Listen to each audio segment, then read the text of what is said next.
Seydou Sarr dit Taïrou et le trésor public sénégalais. Et sur la base de ce rapport de la CENTIF, un rapport unilatéral, je précise bien, un rapport non contradictoire, je précise bien, un rapport fait entre 4 murs et qu'on dit, dans ces conditions-là, on a convoqué M. Farba, on a levé son immunité parlementaire et on a fait un réquisitoire où on a saisi le juge d'instruction. Un réquisitoire dans lequel on vise nommément des infractions liées à l'association de malfaiteurs, de blanchiment de capitaux, d'escroquerie sur des deniers publics, entre autres infractions. Il est inculpé sur cette base, sans pourtant savoir les faits qu'on lui reproche. Parce que simplement le rapport de la CENTIF n'est pas un rapport accusatoire. C'est à la limite une information, un renseignement. Mais on l'a pris, on en a fait un PV d'enquête préliminaire. Et sur cette base, on a inculpé et placé sous mandat de dépôt M. Farba. Et même le jour où on le plaçait sous mandat de dépôt, pour escroquerie portant sur des deniers publics à hauteur de 31 milliards, M. Farba est venu avec ses avocats. Il a offert de consigner, de cautionner des titres.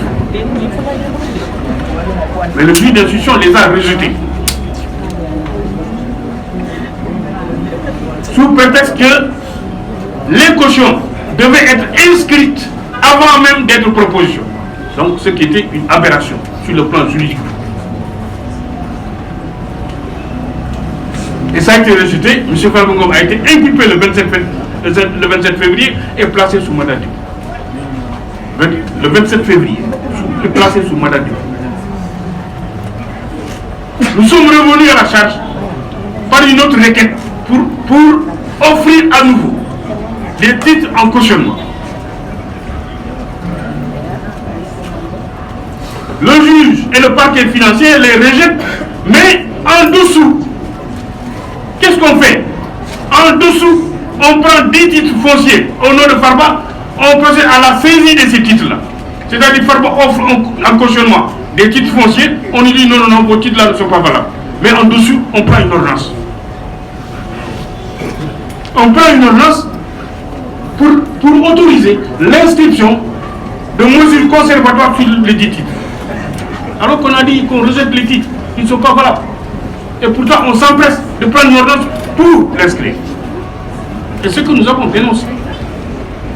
Parce que simplement, l'ordonnance qui avait été prise nous a été notifiée 3 semaines après. C'est-à-dire, on prend l'ordonnance en douce et de manière clandestine. On procède aux formalités d'inscription et on notifie après aux avocats. Nous avons évidemment relevé appel de cette décision qui sera évoquée demain devant la chambre d'accusation.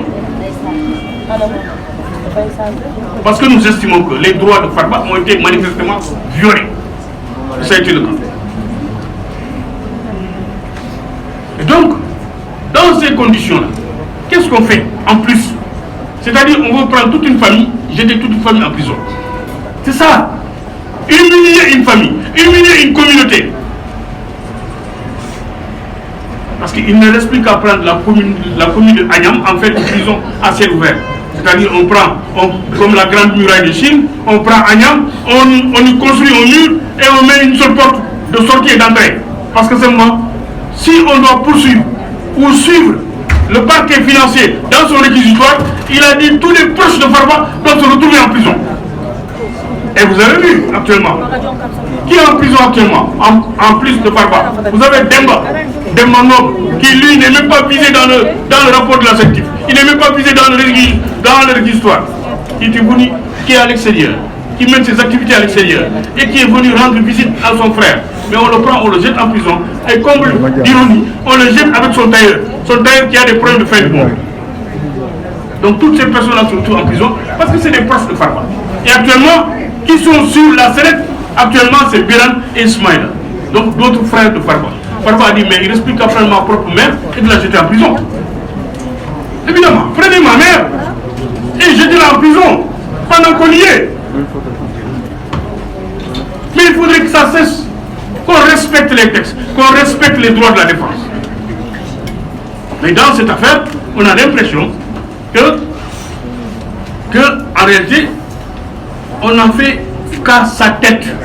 Parce que le plus grave, c'est qu'avant même qu'on procède à l'inculpation de Farba, on avait déjà saisi tous ses biens, on a bloqué tous ses comptes, avant même qu'il soit entendu et inculpé. Donc on avait déjà pris des mesures, on avait déjà pris des ordonnances, ce qui est illégal, ce qui est une violation manifeste de la loi. C'est-à-dire qu'on piétine la loi pour atteindre une personne. Mais il faudrait arrêter cette dérive judiciaire.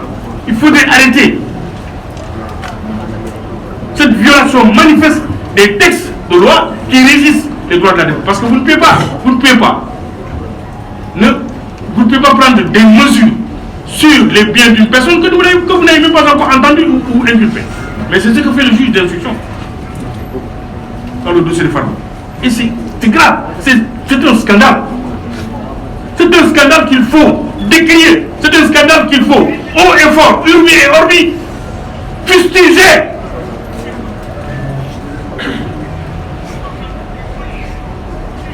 Parce que trop c'est trop. Nous sommes ici, nous sommes des avocats. Moi je ne suis pas un politicien, je n'ai jamais milité dans un parti politique au Sénégal. Jamais. Ni sympathisant, ni militant. Mais mon seul parti politique, c'est le droit. Je suis un avocat, je défends une personne. Quelle que soit la couleur politique de la personne, ça ne me regarde pas. Moi, ce qui me regarde, c'est les textes qui régissent les textes de loi, qui régissent le cas. C'est sur cette base que je défends la personne. Et j'estime que dans cette affaire, on est en train de bafouer les droits de Farba. On veut humilier toute une famille. Et il faudrait que ça s'arrête. On voulait la tête de Farba, mais on l'a eu. On l'a jeté en prison. Mais bon sang, on arrête quand même le processus de destruction ou de démolition d'une famille. Mais le rouleau compresseur est en train de partir. On prend le frère qui vient de l'extérieur pour rendre visite à son grand frère, alors que ce frère n'est même pas concerné, ni cité dans le rapport de la CENTIF, ni dans le histoire. On le prend, on le jette en prison. On fait appel à d'autres qui, eux, doivent passer le 19 mai. Ils vont se retrouver en prison. Et après quoi? La semaine suivante, ça va être les enfants de Farba. Ça va être sa femme ou ses femmes. Ça va être qui? Sa maman ou ses oncles. Ça va être qui? Etc. On peut décider.